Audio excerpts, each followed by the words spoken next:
Hey, in this video, I'm challenging myself to learn Pygame by making a 3D version of Pong. Pygame is a game development framework that is built on Python. The framework gives you a set of tools in order to build a game. But unlike a game engine, it doesn't come with built-in features like UI, physics, or collision systems. I'll also be using PyOpenGL to handle 3D graphics. The full project will be on my GitHub down in the description along with all my sources. So let's get started. I'll install Python and VS Code. In VS Code, I'll run pip install pygame-ce PyOpenGL and PyOpenGL _ accelerate inside the console. For starters, we'll need a window. I can specify what I want the window to look like for about 1 frame. In order to get it to keep running, I'll need to make a game loop. A game loop is a while loop that runs true until a certain condition is met. That condition being when the player clicks the X button on the window. Since I'm making Pong, the game only really needs 3 different objects: cubes for the paddles and walls, planes for the floors, and a sphere for the ball. Of course, there's no point in drawing something if you can't see it, so I'll also specify a camera in its position. First, the cube. To make a cube, I'll need to specify its points, or vertices, and its faces for the sides, as well as the normals for the lighting. A normal is a vector that tells the lighting how to act on a certain surface. Now back to the faces. There is a particular pattern that OpenGL wants you to specify the faces in. It's mostly just for optimization. This optimization is called color, which I won't be doing. I mean, it is just Pong, after all. It doesn't need it. Now, in order to get OpenGL to draw something, I must call the GL begin command with the shape I want it to draw as a parameter, like GL quads. Then, I have to loop through each vertex for each face I want to draw with a for loop. I'll also call the GL normal 3fv command in between the loops to draw the normal vectors, and GL color 3fv above both to set the color. And then finally, close everything off with GL in for OpenGL to stop drawing. I just need to specify a few more things like depth testing to make sure that the sides are actually drawn in the correct order depending on which sides are closest to the camera. And boom, I can just throw it into the main game loop and specify a red color for it and make it the red pattern. And a plane is even easier to make. All you need to do is just draw one side instead of all 6. Color it and throw it into the main loop. Now it's the sphere's turn. The sphere is a little bit more automated. I found a bunch of commands that could easily create the shape of the sides as well as automatically make all the normals correctly, because I was not about to specify each and every vertex on a sphere. Currently, the paddles are perfect cubes, but I don't want them to be perfect cubes. So to fix this, I'll need to use another GL command, GL scale. But just like how I need to specify when OpenGL needs to start drawing and stop drawing, it's the same thing with GL scale. If I just throw GL scale into the main loop haphazardly, every object below it will be scaled when I don't want it to be scaled. To avoid this, I had to surround GL scale and the draw cube function with GL push matrix and GL pop matrix to keep GL scale inside from infecting everything else but that cube. And just for purely organization reasons, I moved the lights and the draw functions into another function called draw court. It just makes everything look neater. With every object function now complete, it's really simple to just set up the scene how I like it with GL translate. I'll also set up the camera to leave some room for the scoreboard. So far, most of this project has been just different GL and GLU functions to create most of the graphics. However, my research keeps leading me to actually making a scalable engine. Anyways, from now on, besides the text, it's just Pygame logic from here, like the keyboard inputs to move the paddle. Pygame's documentation already had a good enough example for getting keyboard inputs, so I just plucked it from their website. I only needed to check for left and right.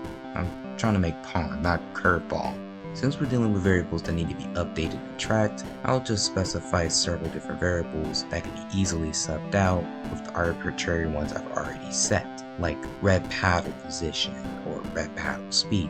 Basically, if I wanted the paddle to move, I was going to have to put red paddle position inside of the GL translate command. And due to the fact that most of my code is in functions, I was going to have to specify the variables as global variables, or else Pygame would throw an error at me. So, when the user presses A or D, the red paddle's position will change by its speed times delta time. Delta time helps compensate for the changing performance of the game by keeping the movement of the paddle consistent. And I'll do the same with the blue paddle, except instead of A and D, it's left and right for the arrow keys. Now that we got the controls down, it's time to focus on the most important part of Pong, the collisions. When a paddle merely touches a wall, it shouldn't go any further.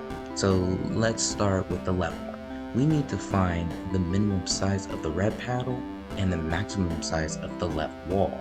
Then check if the red paddle's minimum is less than or equal to the left wall's maximum. And if it is, the red paddle will move by that left wall's maximum plus its own size. And it's reversed for the right wall. So we check the red paddle's maximum size and the left wall's minimum size. And it's also the same thing for the blue paddle as well. Collision between the ball and the wall works exactly the same like the paddles, the only difference being that when it actually hits the wall, it inverts the speed. And that's what I thought when it came to the ball versus the paddle. I already knew I was going to have to check the z-axis instead of the x-axis, but I encountered problems. But before that, I already changed most of the variables like the positions and sizes to vectors, so I could easily check for the z-axis and the x-axis with the same variable, so I wouldn't have to make multiple of them. When I would intentionally miss the ball when it came toward the paddles, it would bounce back into the court instead of passing them up. At first I thought it was because I hadn't set the scoring system for when the ball would actually reach either side, but the ball still acted the same way.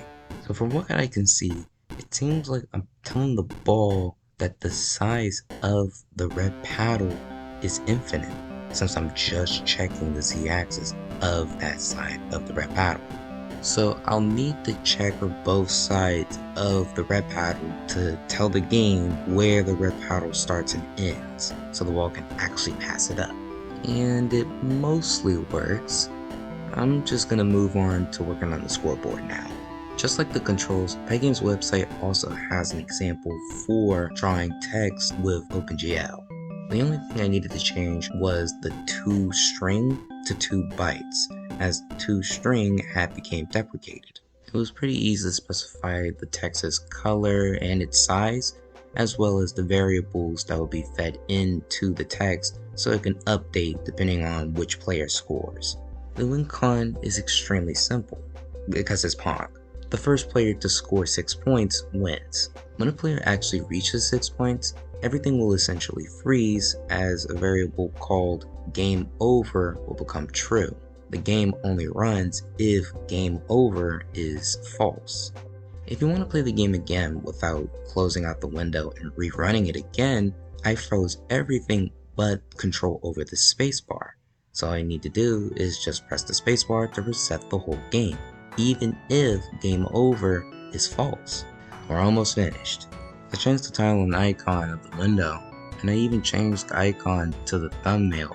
Just a little bit of polishing, that's all. And now the game is okay, so it's pretty clear that the ball collisions have some kinks in it, but I'm just too tired. I'm working with collisions right now. So I'll just perform a second z-axis check for both paddles in hopes it fixes most of the issues. Either way, the game is done. Now, there is one more thing I do need to do other than putting it on GitHub. Alright, the game will only work if it has access to the icon image. If it can't, Pygame.display icon will throw an error and the game won't run. So because of that, I'll also be uploading the icon image to GitHub as well. Anyway, back to what I originally needed to do. I wanted to make it easy for people who didn't want to jump through all these hoops just to play 3D Pong. You gotta download Python, VS Code, then download the image, copy all my code, then paste it into VS Code after creating the file system for it, which I mean, that of itself is pretty easy, but I don't know any person who just wants to play 3D Pong wants to go through all that. So I'll also package my code, and I'll package it with PyInstaller. Pip install PyInstaller inside of a command prompt, and now I can call PyInstaller the file name, which is 3dpong.py, followed by these commands: --1 file to make it all just one file, even though it already was just one file, and also --no console, so the console doesn't appear when the program is ran. Finally, I'll zip it up nice and tight with the thumbnail. My GitHub and sources will be down in the description like I said before. I hope you liked the video, and I'll see you in the next one. Actually, before I end the video, y'all can actually comment down below also what y'all may want to see next video, maybe a project or challenge, and if I like the idea enough, I'll probably make it into a video. Okay, bye.